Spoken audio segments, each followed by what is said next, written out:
Bismillahirrahmanirrahim. Assalamualaikum warahmatullahi wabarakatuh. Waalaikumsalam warahmatullahi wabarakatuh. Alhamdulillahillazi hadana li hadza wa ma kunna linahtadiya laula an hadanallah. Laqad ja'at rasulu wassalatu wassalamu ala nabiyyina sayyidina Muhammadin wa ala alihi wa sahbihi wa tabi'ina lahum bi ihsani ila yaumil qiyamah. Amma ba'du, raditu billahi rabba wa bi islami dina wa bi Muhammadin nabiyya wa rasula.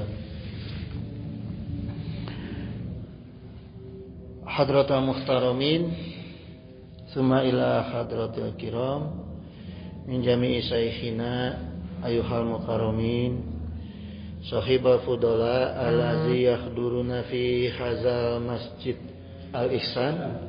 Hafizakumullah wa ri'akum. Ayyuhal ikhwan, ngabuburit ayeuna urang isi dengan kajian memaksimalkan akhir Ramadan. Ya. Tadi saya ya, lamun acara orang masjid teh make acara ngabuburit mengaji. Waduh. Ya, jadi jamaah azani Allah wa iyyakum, sebelumnya kita pernah mengkaji ya seperti apa cara mendapatkan keuntungan di bulan Ramadan yang Allah dan Rasulnya inginkan. Pertama kieu. Wa qala Nabi sallallahu alaihi wasallam an Abi Hurairah radhiyallahu anhu qala Rasulullah sallallahu alaihi wasallam man shoma ramadhana imanan wa ihtisaban. Di dia kata saumna pakai jamak soma ya, jadi bukan mansiam tapi mansoma Ramadana imanan dengan iman dan ihtisaban. Ihtisaban tu evaluasi ya, hasaba yasubu, ihtisaban tu evaluasi. Gufirolahu ma taqaddama min zanbihi. Jadi kenapa menggunakan kata jama? Artinya kita berpuasa itu tidak hanya mulut, tapi seluruh anggota tubuh, bahkan jiwa juga harus dipuasai. Makanya pakai jamak gitu, ya. Nah, kalau sudah begitu, kalau sudah mempuasakan seluruh yang ada di diri kita, maka dijamin oleh Allah gufirolahu ma taqaddama min zanbihi. Allah ampuni semua dosa-dosa kita yang telah lalu. Nah, kemudian dalam hadis lanjutan yang berbarengan, Rasulullah SAW juga bersabda, man qoma. Nah, di sini barang siapa yang mendirikan salat ya Ramadhana imanan wa ihtisaban. Ini maksudnya nih salat malam di bulan Ramadan dengan iman dan evaluasi. Ya, ini juga komaknya jamak, artinya kita menegakkan sholat itu dengan menghusukkan, ya, memfokuskan seluruh yang ada di dalam diri kita, baik akal, jiwa maupun jasmani kita, gitu ya. Nah, kemudian ini ditegakkannya imanan wa ihtisaban gitu. Jadi kata iman ini bentuk masdar atau fi'il asal dari kata kerja amana yu'minu imanan. Dalam terjemahannya itu artinya yakin. Ya. Imam Syafi'i menjelaskan wa kanal ijma'i minas sahabati wa tabi'ina min ba'dihum. Dan makna iman berdasarkan ijma' para sahabat dan para pengikut setelahnya, yaitu para tabi'in, ya tabi'un tabi'in. Yang dimaksud iman itu adalah qaulun, perkataan, qalbun itu hati ya, atau bentuknya niat, wa amal gitu, dan perbuatan. Nah, ketiga-tiganya ini baik qaulun, qalbun dan amal itu la yaza'un wahidun minas salasati bil akhiru. Jadi tidak boleh dipisahkan satu yang lainnya. Jadi kalau kita bicara iman, jangan hanya di mulut saja, jangan hanya di hati saja gitu ya, jangan hanya amal aja, tapi harus semua. Kalau sudah bicara iman itu harus semua sekaligus bersamaan gitu ya. Jangan terpisah-pisah gitu. Nah, ketika kita mengucapkan syahadat, mengimani syahadat, itu diucapkan di mulut tapi ditasdik di hati, ya, diyakinkan di hati dan diamalkan dalam kehidupan, arti yang terkandung di dalam syahadat, yaitu rukun Islam dan rukun iman gitu, ya. Maka khusus untuk perkara iman di bulan Ramadan ini, dalam kitab Fathul Bari, ya, Ibnu Hajar beliau menyampaikan al-i'tiqadu bihaqqi fardiyati saumihi. Jadi iman untuk ibadah puasa Ramadan itu meyakinkan akan kebenaran yang hakiki diwajibkannya puasa Ramadan ku Allah. Ya. Khusus ini untuk iman Ramadan itu harus diyakinkan bahwa Allah itu bukan untuk menyakiti umatnya, hambanya, enggak.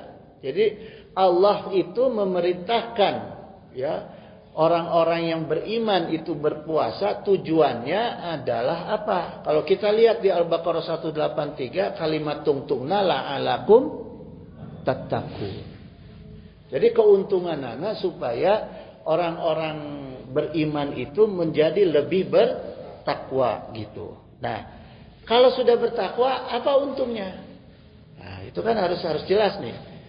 Allah perintahkan kita takwa, Allah kasih untung apa sama kita nih ketika kita bertakwa. Wa may yattaqillahi yaj'al lahu makhraja. Itu yang pertama, ya. Allah akan selalu mengadakan jalan keluar bagi setiap orang yang beriman. Kalau kita hidup di alam dunia itu kan selalu ada masalah.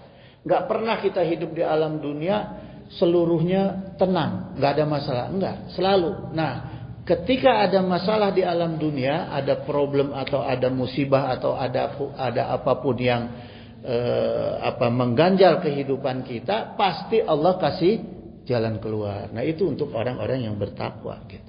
Jadi nggak ada jamaah orang yang bertakwa itu kan ada hilafnya ya.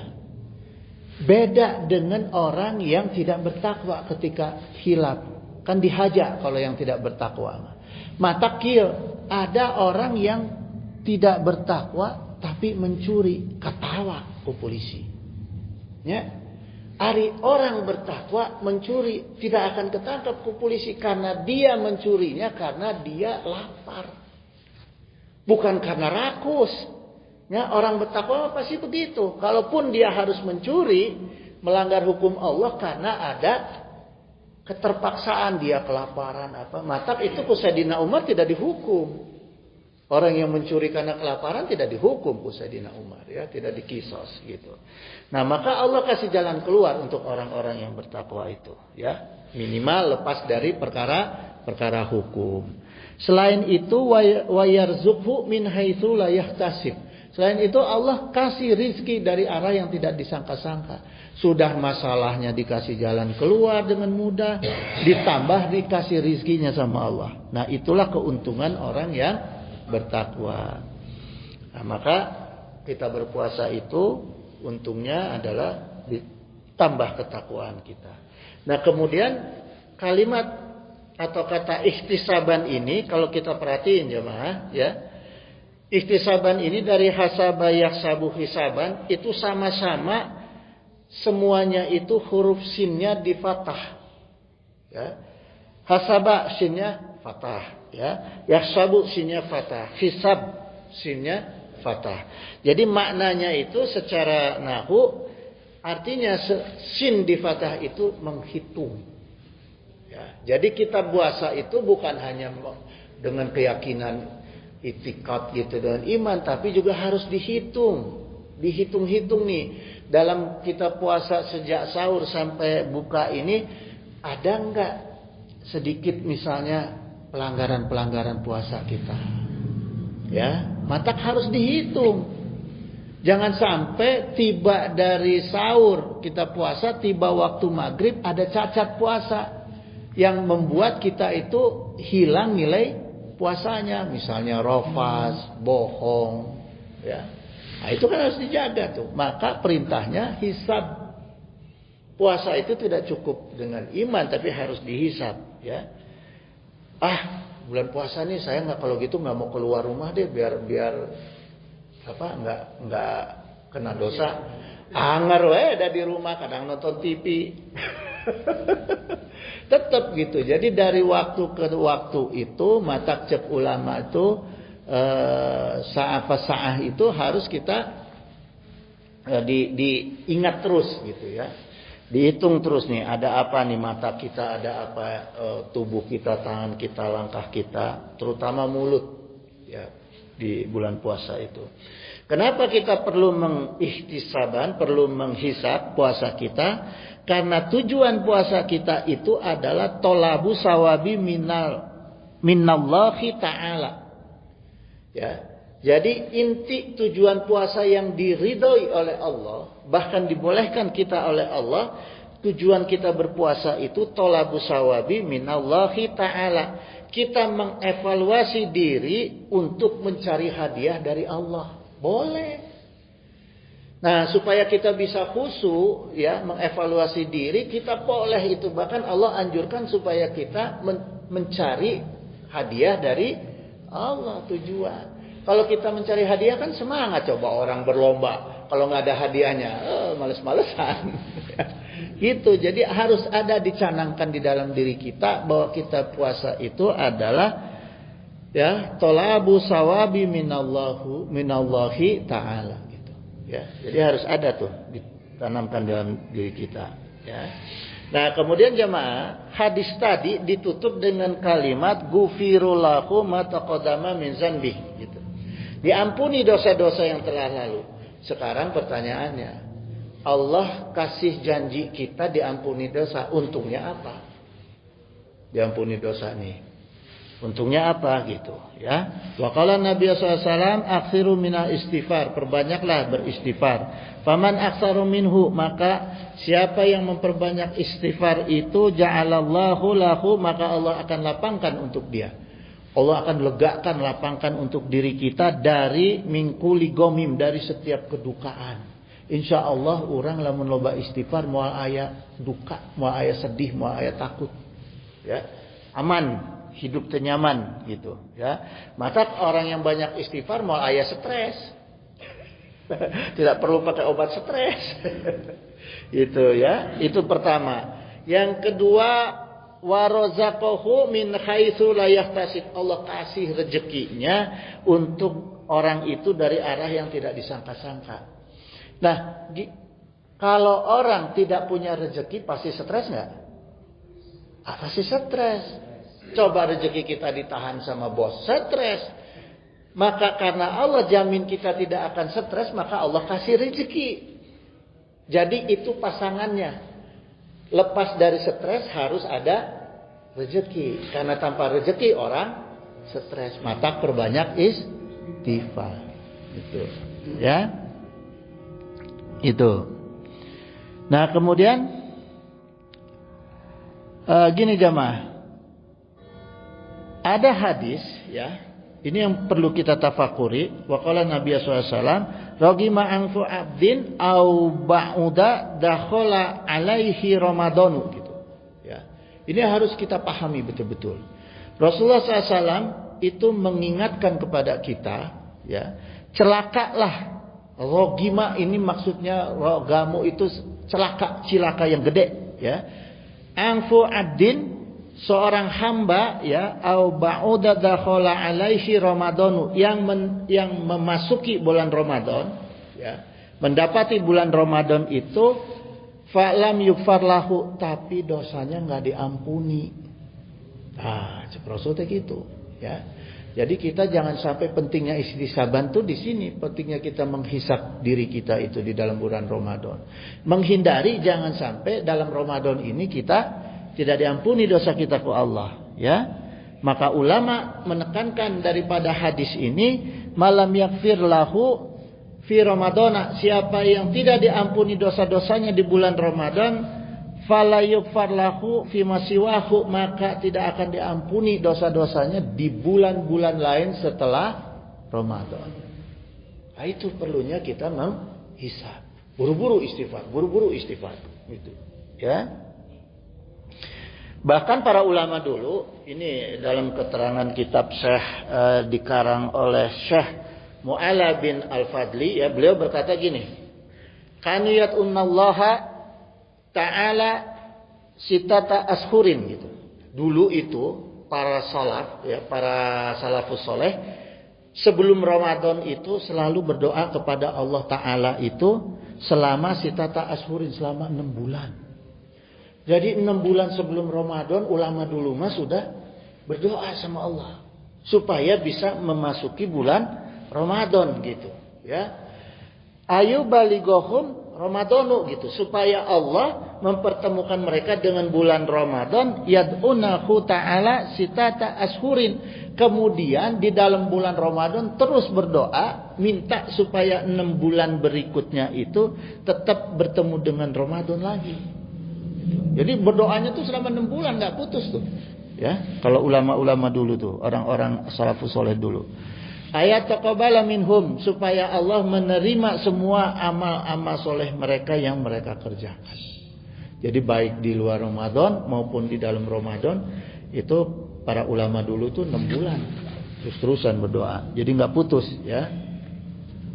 Nah, sekarang bagaimana supaya kita mendapat keutamaan puasa Ramadan? Nah, ini Syekh Muzaffar, ya, Al-Qamarishini, ini dalam kitabnya Risalatul Qusairiyah, ya. Beliau berkata gini, ya, kata sukses, kata kunci sukses puasa di bulan Ramadan itu as-saumu ala salasati aujuhin. Jadi ada 3 kata kunci sukses di dalam puasa Ramadan, ya.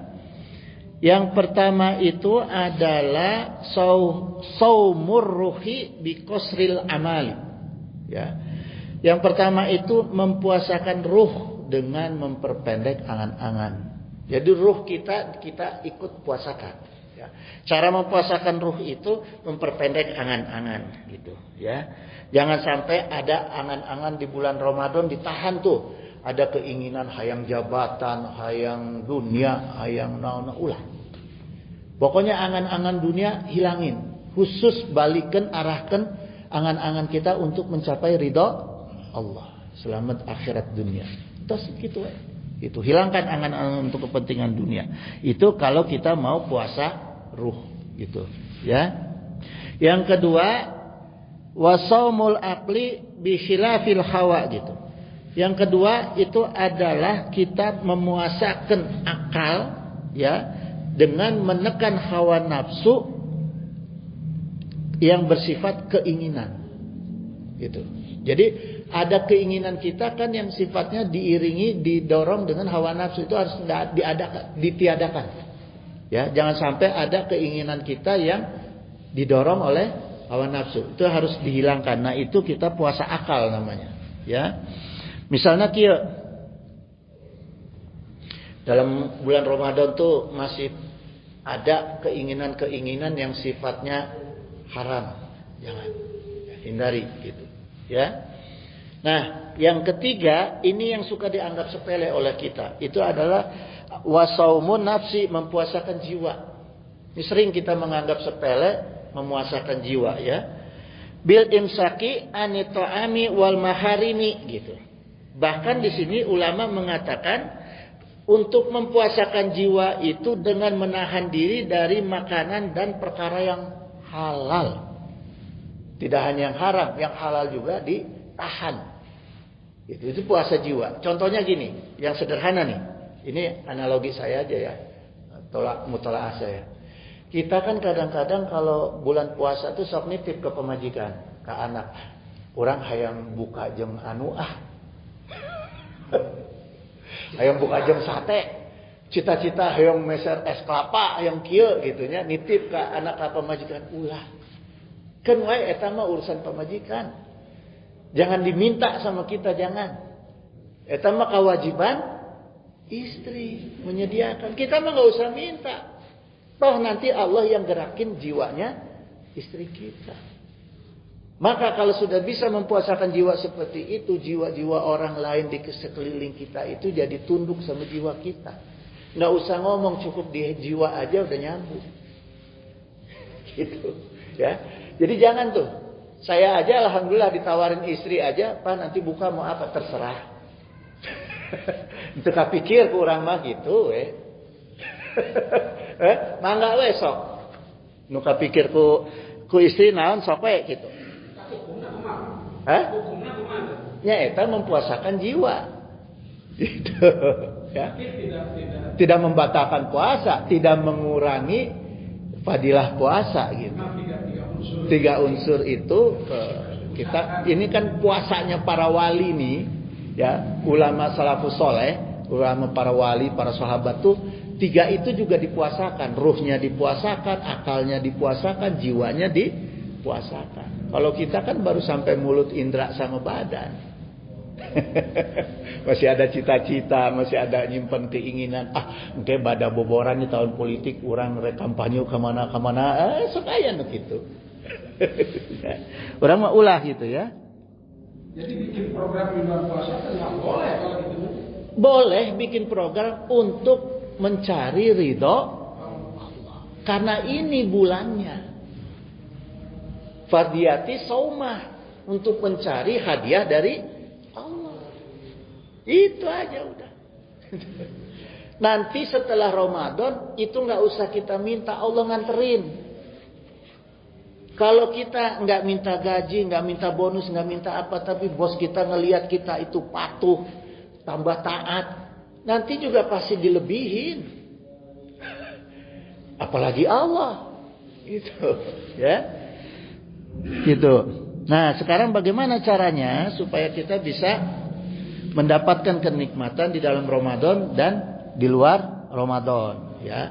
Salah satunya karena ini akhir Ramadan adalah malam Lailatul Qadar, ya. Syahrul Ramadan allazi unzila fihil Qur'an. Bulan Ramadan itu adalah bulan yang di dalamnya diturunkan Al-Qur'an, ya, hudal linnas, sebagai petunjuk hidayah bagi manusia, wa bainatim minal huda wal furqan, dan sebagai penjelasan untuk petunjuk pembeda antara hak yang batil, ya. Ini pertama, keuntungan Ramadan itu ada diturunkan Al-Quran. Dan fungsi Al-Quran sebagai penjelas, ya, dan pembeda, kemudian petunjuk, ya, petunjuk, penjelas dan pembeda, itu fungsi Al-Quran. Kita ingat tadi ya, petunjuk, pembeda dan penjelas Al-Quran tuh untuk pegangan kehidupan kita, ya. Terus di sisi lain Al-Quran itu inna anzalnahu fi lailati mubarakatin, ya. Dalam bulan Ramadan itu Allah turunkan berkah karena berkaitan dengan turunnya Al-Quran, ya. Itu malam itu malam yang dimuliakan oleh Allah karena berkah diturunkannya Al-Quran. Maka kita coba lihat, semua yang berkaitan dengan Al-Quran Allah berkahi dan Allah angkat derajatnya. Manusianya berkaitan dengan Al-Quran diangkat nggak derajatnya? Rasulullah diangkat, tidak tanggung-tanggung diangkatnya menjadi Nabi dan Rasul. Malaikatnya Jibril diangkat, harinya, malamnya, waktunya diangkat ke Allah menjadi Lailatul Qadar, dimuliakan. Kemudian tempatnya dimuliakan ke Allah karena tempatnya diturunkan Al-Quran di Mekah sampai sekarang dimuliakan, ya jamaah. Jadi kalau sekarang kita mau dimuliakan oleh Allah, tadaburi Al-Quran. Jadikanlah diri kita sebagai keluarga Al-Quran, karena kita akan menjadi termasuk golongan yang dimuliakan oleh Allah, ya. Itu. Karena gini, jamaah sekalian, ya. Sekarang kita secara bahasa, saya selalu kalau ngaji itu pengajian ingin mengetahui, memahami format bahasanya supaya kita lebih jelas, ya. Orang bertanya, kenapa Lailatul Qadar itu kok kita penting, kita buru-buru, kita uber, kita kejar ya malam Lailatul Qadar. Ada apa sih di malam Lailatul Qadar? Keuntungannya apa di malam Lailatul Qadar? Kita kupas secara bahasa. Secara bahasa, Al-Qadar itu yakduru qadron. Ya, yakduru qadron itu dalam tafsir Ar-Razi artinya Anaha lailata takdir al-umuri wal ahkama gitu. Sungguh pada malam itu ukuran segala urusan manusia disempurnakan. Orang yang mendapatkan malam Lailatul Qadar ya, itu segala urusannya dan ukuran urusannya disempurnakan ke Allah. Jadi kita kan semua udah ditulis di Lauh Mahfuz. Oh si fulan ini hari ini celaka, hari ini musibah. Nah itu enggak dibalik. Diperbaiki semua tulisan kita di Lauh Mahfuz ke Allah. Itu kepentingannya Lailatul Qadar, keuntungannya. Gitu ya. Yang tadinya ilmunya sedikit jadi nambah, hartanya sedikit jadi nambah, musibahnya gede jadi kecil.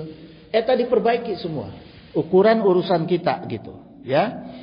Al-Qadar itu asal kata dari al-takdir, at-takdir ya. Maka pada malam itu takdir kita, nasib kita diperbaiki ku Allah. Itu pentingnya malam Lailatul Qadar. Gitu, ya. Jadi kalau masalah takdir ini kan bahaya nih. Jangan sampai kita 11 bulan ke depan pasca Ramadan takdir kita jadi lebih jelek. Nauzubillah min dzalik ya. Cuma nauzubillah min dzalik, kita kan nggak nyangka. Tapi kita bisa aja. Gitu. Tapi tahu-tahu takdir kita lebih baik. Gitu ya. Nah ini wa bainati minal huda wal furqan gitu ya. Ini kepentingannya Al-Qur'an. Jadi bagaimana kita kemudian mengelola takdir itu juga dengan memahami Al-Qur'an ya. Kemudian dalam surat Hud surat Shad ayat 29 kitabun anzalnahu ilaika mubarakun. Jadi kitab ini adalah kami turunkan kepada kita itu, pada manusia oleh Allah itu dengan penuh barokah ya. Lihat dabaru ayatihi, supaya mereka memperhatikan ayat-ayat Al-Qur'an. Gitu ya. Waliyatazakkaru ulul albab. Nah, ini untuk mendapat pelajaran bagi orang-orang yang berpikir. Jadi itu jamaah. Sebenarnya ya, kata kunci dari Lailatul Qadar itu adalah bagaimana kita bisa memahami isi kandungan Al-Qur'an. Gitu. Ya. Terus gini. Bagaimana cara supaya kita bisa mendapatkan Lailatul Qadar secara maksimal ya, dan bisa mentadaburi Al-Qur'an? Maka dijelaskan oleh Allah, inna anzalnahu fi lailatul qadr ya, wa ma adraka ma lailatul qadr, lailatul qadri khairum min alfi syahrin, tanazzalu malaikatu wa ruhu fiha bi izni rabbihim min kulli am, salamun hiya hatta matla'il fajr. Ini hatta matla'il fajr. Jadi pada malam itu malaikat semua turun. Malaikat semua turun memenuhi dunia. Waktunya dijelaskan hatta, hanya sampai pada fajar. Lewat dari fajar nggak ada. Ya, jadi manfaatkan setiap malam di bulan Ramadan. Jangan hanya nunggu 10 hari terakhir, tapi afdolnya 10 hari terakhir. Baca Al-Quran. Baik itu kita membaca Al-Quran, mempelajari Al-Quran, pergunakan waktu untuk pendekatan diri dengan Al-Quran, gitu. Ya, karena kalau sudah seperti itu, maka insya Allah kita dapat malam Lailatul Qadar gitu. Dan jangan disia-siakan gitu. Jadi jangan sampai malam-malam 10 hari terakhir ini banyak tidur. Hatta matla'il fajr, sampai terbit fajar. Udah selesai. Gitu ya. Imsak. Hanya karena saya tadi kadiete masjid dikunci. Ya, itu. Nah, sekarang gini. Kita cari rahasia. Ini Imam Syafi'i ya. Imam Syafi'i ini berkata gini. Man syahida al-isya'a wa subha lailatul qadri. Siapa yang salat isya dan salat subuh berjamaah pada malam Lailatul Qadar, faqad akhaza bi hadhihi minha. bihadihi pakai dha ya, bihadihi minha, maka dia sudah mengambil bagian dari Lailatul Qadar. Jadi pada 10 hari terakhir ini jangan sampai ketinggalan berjamaah Isya dan subuh. Itu kuncinya Lailatul Qadar. Ya, gitu. Nah, kemudian waqala Nabi sallallahu alaihi wasallam, ada rumus matematika Lailatul Qadar.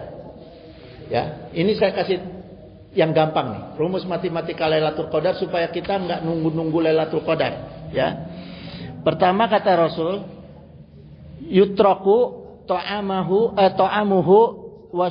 wasyarabuhu wasyahwatuhu, ya. Ini Rasulullah menyampaikan hadis qudsi bahwa Allah Subhanahu wa taala berfirman, orang yang berpuasa itu meninggalkan makan, minum dan syahwatnya min ajli asyamuli gitu. Karena puasa untuk aku dengan ikhlas, wa ana azibih, maka aku yang akan membalasnya langsung. Ya, orang yang puasa itu enggak ada penghalang dengan Allah. Allah yang akan kasih balas amal kita, ya. Berapa Allah balas angkanya? Wal hasanatu bi asri amsalihha. Kebaikannya itu digandakan 10 kali lipat. Pegang angka 10 ya. Ingat tuh, angka 10 pegang, ya.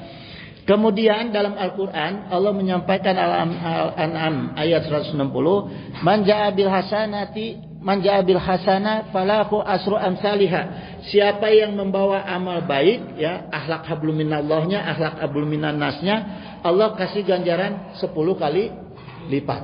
Berarti 20, ya.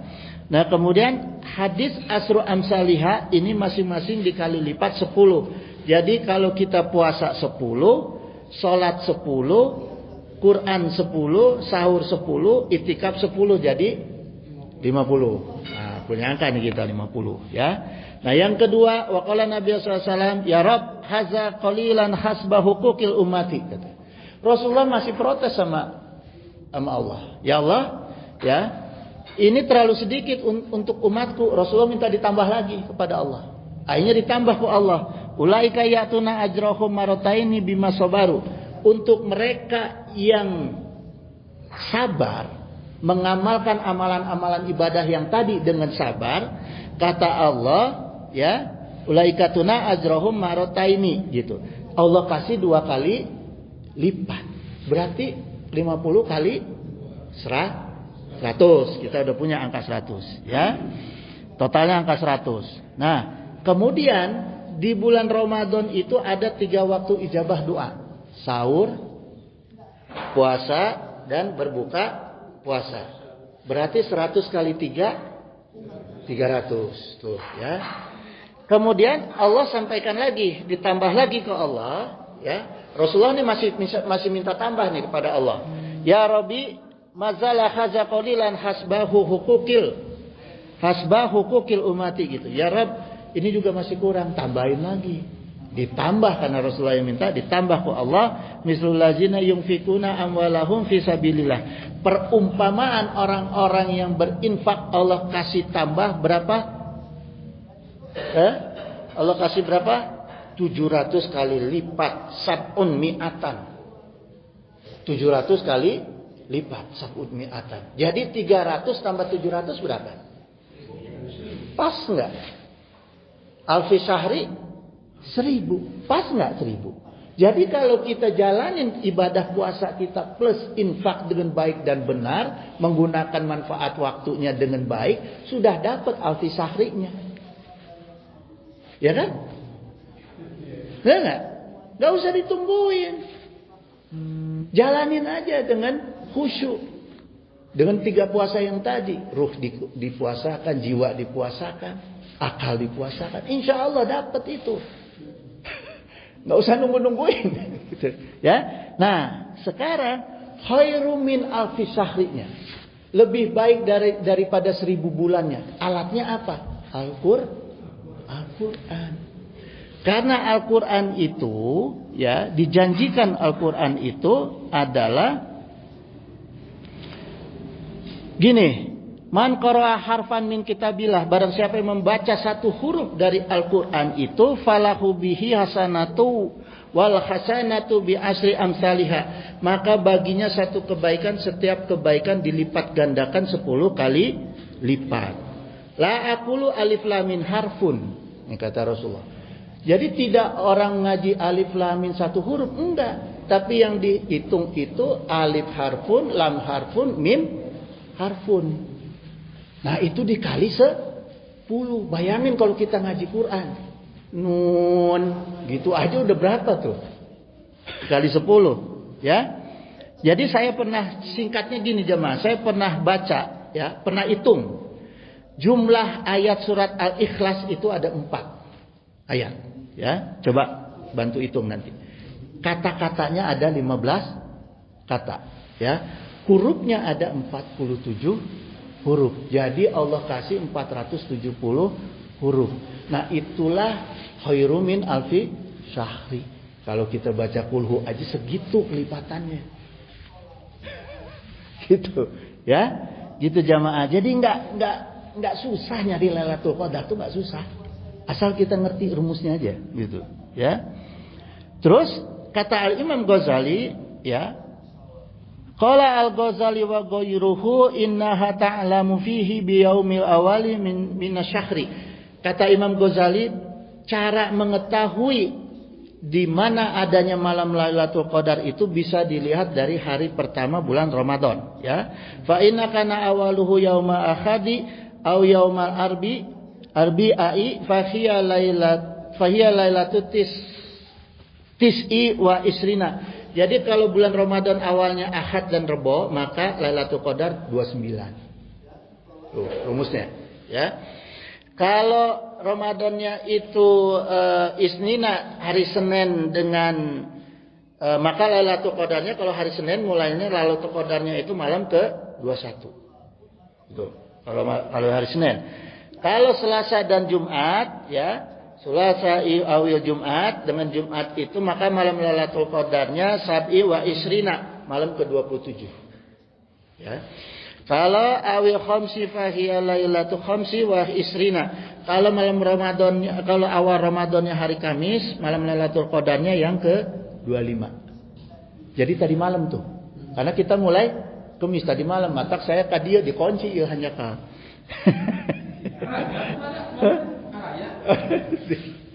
Itu ya. Gitu. Jadi kalau malam Ramadan, kalau awal Ramadannya Sabtu, Lailatul Qadarnya hari malam ke-23. Itu rumusnya, ya. Nah, gini, ini itikaf ya. Ini mengenai itikaf. Jadi gini jemaah. Ini sebagai penutup ya. Saya singkat aja nih untuk itikaf. Saya ambil yang gampangnya aja. Itikaf itu adalah kita berdiam diri di masjid, hanya di masjid, nggak boleh di luar masjid. Bahkan Rasulullah mengatakan 3 masjid, Masjidil Haram, Masjid Nabawi, Masjidil Aqsa. Dan yang lebih baik kalau di luar 3 ini adalah masjid yang digunakan Jumatan, Masjid Jami, ya, jangan di musola, lebih baik di Masjid Jami seperti ini, gitu, ya, gitu. Terus waktunya itikaf kalau menurut Imam Syafi'i dan Imam Hanafi itu lahzah. Kalau kita ngikutin Rasulullah dari awal Ramadan sampai Idul Fitri. Sebelum Idul Fitri baru keluar Rasulullah. Tapi kalau Imam Syafi'i, Imam Hanafi waktunya lahzah. Lahzah itu berdiam diri beberapa saat di masjid juga dengan niat itikaf, sudah termasuk itikaf. Gitu. Jadi kalau misalnya kita mau itikaf di masjid, tarawih yang 11, sisanya dilanjutkan di masjid, terus witir, tahajud. Habis itu kita wiridan baca Quran yang baik. Gitu. Ya, itu jamaah sekalian. Nah, sebagai pesan, sebagai penutup gini jamaah, di bulan Ramadan ini ada pesan penting ya. Pesan pentingnya tuh gini. Kenikmatan tertinggi dalam hidup kita itu ketika jiwa kita udah sampai di surga, sekalipun jasad kita masih di dunia. Itu yang penting. Gitu. Ya.